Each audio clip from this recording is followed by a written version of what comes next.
open floor is something that is happening all the time. It's happening all the time. And what I've done is just break it down for us to play with.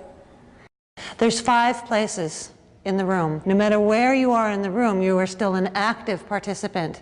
There's the person whose turn it is, who chooses to come up onto the floor and take their turn.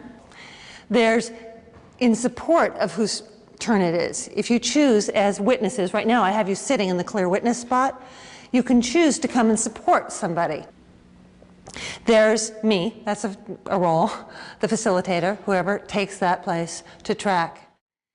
Clear witness, it's another place to be on the floor. And the 5th place is a window. For when you find that your attention is not primarily with what's happening, but you're triggered in some way and your attention is with yourself. It's a window so that when you're over here, you're still a part of the process, but you are seeing through a particular lens. The lens of whatever it is that's getting triggered for you. I find in all the positions on the open floor, whether I'm up there in support of someone else, whether it's my turn, so to speak, and you know, I'm the one that's moving from place to place and other people are supporting me, or I'm over through the window, you know, and I'm in my own reaction to what's going on, or if I'm in the clear witness, that just the act of being in all those different parts, I've found that when I bring it back to my life, the picture that I get, that organic, living, moving picture, and that's what I think is what is so great about this practice, is it's an organic, living, moving, yet it's a map. But it's just, it's not static. Somebody supporting, there's no competition, everybody is involved. You're either the clear witness or you're getting involved by having that emotion yourself and wanting to jump up and support, or you're letting go and you're going, oh my gosh, I know this. And I've got to go over to the window and figure out what part of this is part of my life. When you take a turn, when you come up on this floor, the meditation is, or the invitation, or the practice is to listen as closely you can to yourself and see where is your awareness. What are you aware of? And to follow that in movement. You might be aware of internal stuff and sensation. You might be really aware of what's happening out here. You might be aware of me. I'm usually sitting over there at the beginning of your turn. So it might be something out here with me that you're aware of. Or you might be aware of these people over here through the window, if there are any. Often that's a very interesting place, like what's happening over there? And that you follow that. That as much as possible, you give yourself permission to follow your awareness in shape and in movement. Through our dancing and through the open floor, we are melting habitual patterns. We're melting defenses. We are going to be more sensitive. I would hope that we would be more sensitive. Now, sometimes we don't exactly know what to do with our sensitivities because we're not used to being that sensitive.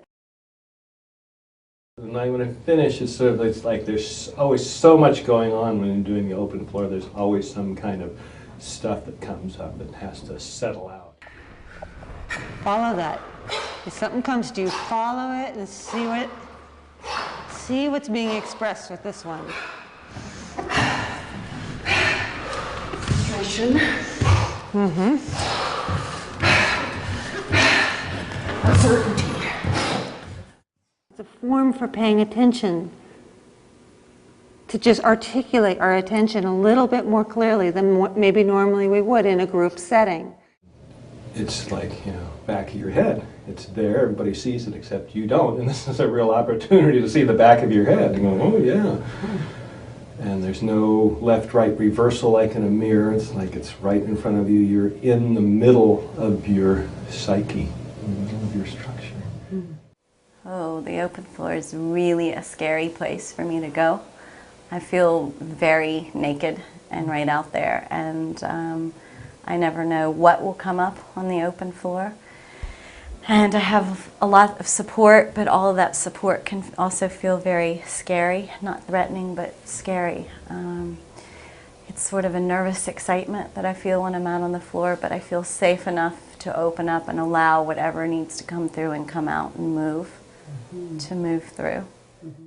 When we stand up, when we take a stand, when we stand up in front of others, we quite naturally feel maybe nervous or anxious, or if you're really unfamiliar to it, you might just feel terrified of that experience. And fear, just fear and anxiety itself, often doesn't have words. That's one of the first things that goes when we're frightened, is the brain can't even think in terms of words. And so that fear can get stuck. But when you're trained, when you have the 5 rhythms as a language, you can start to really work into that fear and move it and feel it and start to find the pathway through fear so that you can take a stand in your life. You can stand up in situations where it's tricky, or you feel insecure, or you feel terrified, but you don't lose your connection to your body anymore. You may lose connection to your words, but you don't have to lose connection to your body and your breath and your ability to express yourself.